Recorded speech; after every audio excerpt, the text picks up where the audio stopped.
時光機。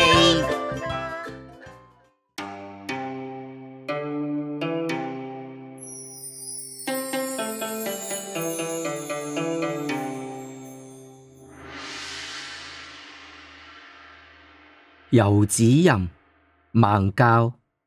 慈母手中線，遊子身上衣。臨行密密縫，意恐遲遲歸。誰言寸草心，報得三春輝。文文，你條卡通頸巾好靚啊！你條手織頸巾都好靚喎。 Cherry， 你覺得呢？你覺得邊條頸巾靚啲啊？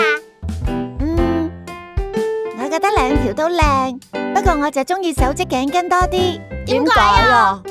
攬住自己喜歡嘅卡通角色頸巾，梗係開心啦。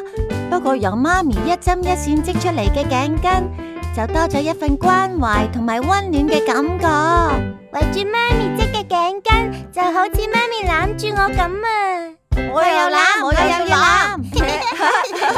呵呵呵，母親對子女嘅愛係最偉大㗎。媽媽老師，咁古代有冇啲同母愛有關嘅詩㗎？當然有啦。唐朝詩人孟郊同佢母親相依為命，寫咗一首傳頌千古嘅詩，叫《遊子吟》。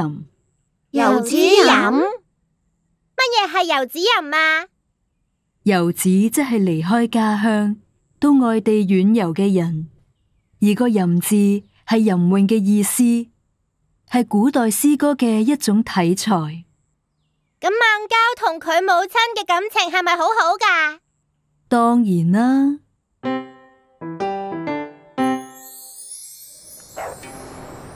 雖然孟郊好有才華，可惜際遇唔好，前半生都好漂泊，冇乜成就。直到孟郊50歲當上一個小官，終於有能力供養自己嘅母親。呢首詩就係孟郊迎接母親嘅時候有感而發嘅作品啊！點啊？有冇興趣去睇下孟郊同媽媽嘅感情有幾深厚啊？有啊！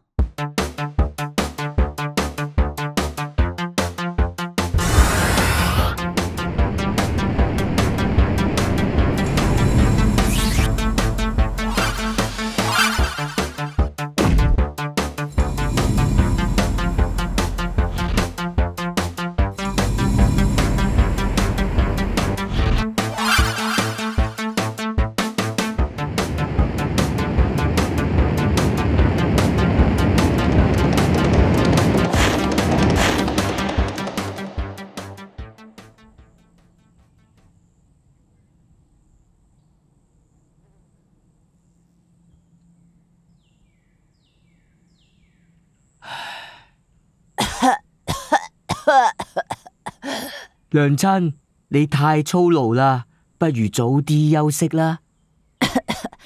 你快啲試下呢件新衫，睇下合唔合身。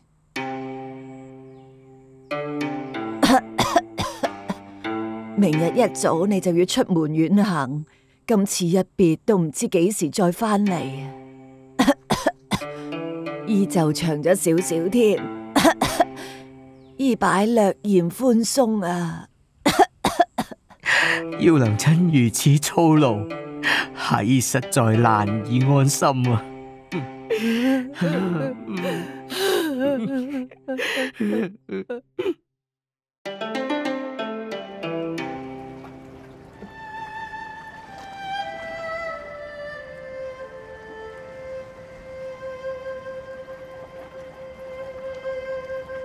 慈母手中線，遊子身上衣。臨行密密縫，意恐遲遲歸。誰言寸草心，報得三春輝。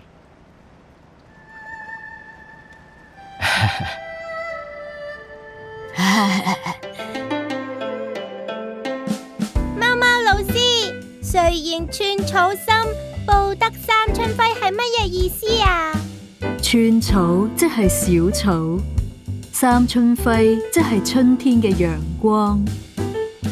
春天嘅陽光孕育小草，就好似母親嘅愛一樣。子女細如小草嘅心意，實在難以報答母親嘅恩情。